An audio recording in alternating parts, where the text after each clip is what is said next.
तो प्रधानमंत्री नरेंद्र मोदी ने देश के करोड़ों गरीब लोगों को शनिवार को दिवाली का तोहफा दे दिया है। उन्होंने केंद्र सरकार की फ्री राशन योजना प्रधानमंत्री गरीब कल्याण अन्न योजना को 5 साल के लिए बढ़ाने का ऐलान किया। इस योजना के तहत देश के करोड़ों गरीब लोगों को सरकार की ओर से राशन उपलब्ध कराया जाता है।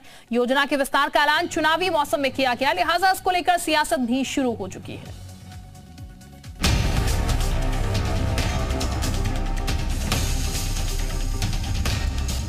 आने वाले 5 साल तक 80 करोड़ मेरे देशवासियों का चूल्हा जलता रहे, ये मोदी की गारंटी।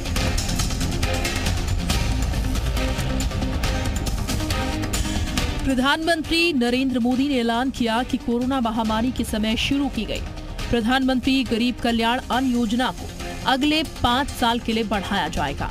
अगले 5 सालों तक गरीबों को फ्री में राशन मिलता रहेगा। मोदी ने कहा है कि किसी गरीब को भूखे नहीं सोने दूंगा। मैंने निश्चय कर लिया है कि देश में 80 करोड़ गरीबों को मुफ्त राशन देने वाली योजना को बीजेपी सरकार अगले 5 साल के लिए और बढ़ाएगी। ये योजना दिसंबर में पूरी हो रही थी और 2020 के बाद से ही इस योजना को लगातार बढ़ाया जा रहा है। अब इसे और 5 साल बढ़ाने का ऐलान हुआ है।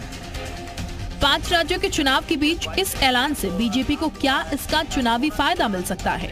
क्या राजनीतिक विश्लेषक विधानसभा चुनाव के साथ ही लोकसभा चुनाव के लिए भी प्रधानमंत्री मोदी का इसे मास्टर स्ट्रोक बता रहे हैं? देखा जाए तो 16-17 लाख करोड़ रुपए गरीब खाद्यान्न सुरक्षा योजना पर खर्च होगा। 80 करोड़ लोगों को प्रति यूनिट 5 किलो अनाज इसमें मुफ्त मिलता है। ये बहुत बड़ी स्कीम है और पूरी दुनिया में इतनी बड़ी स्कीम कभी किसी देश ने नहीं चलाई। एक तरफ एमएसपी किसानों की बढ़ी है, दूसरी तरफ गरीबों को मुफ्त अनाज दिया जा रहा है। यानी सरकार ने एक दोहरे लाभार्थी का काम शुरू किया है। तो ये नायाब योजना है और बहुत ही ऐतिहासिक योजना है। वहीं प्रधानमंत्री के इस मास्टर स्ट्रोक पर सियासत तेज हो गई है। कांग्रेस के बाद सपा ने भी प्रधानमंत्री मोदी पर हमले तेज कर दिए हैं। सपा अध्यक्ष अखिलेश यादव ने फ्री राशन को लेकर प्रधानमंत्री मोदी और बीजेपी को घेरा। यहाँ पर प्रधानमंत्री कह रहे थे कि 13 करोड़ गरीब गरीबी रेखा से बाहर हो गए हैं। बताओ तड़के वाली दाल कितने रुपए की होगी? काली दाल 1 प्लेट लोगे तो 1000 रुपए की पड़ेगी। तड़के वाली दाल लोगे उस होटल में तो 950 रुपए की निकलेगी।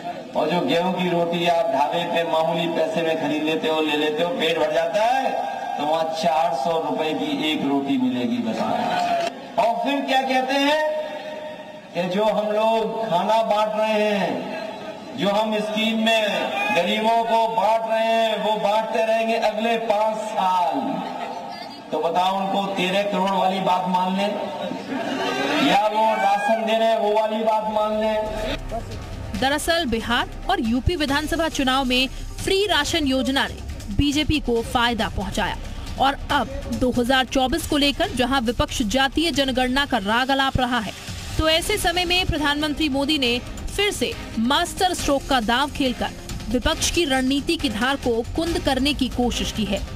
2024 से पहले 5 राज्यों में विधानसभा का चुनाव भी है, जिसे 2024 का सेमीफाइनल भी बताया जा रहा है। ऐसे में फ्री राशन का दाव अगर विधानसभा चुनाव में सफल हो रहा हो तो 2024 में बीजेपी का हैट्रिक लगना तय माना जा रहा है। ब्यूरो रिपोर्ट, जी मीडिया।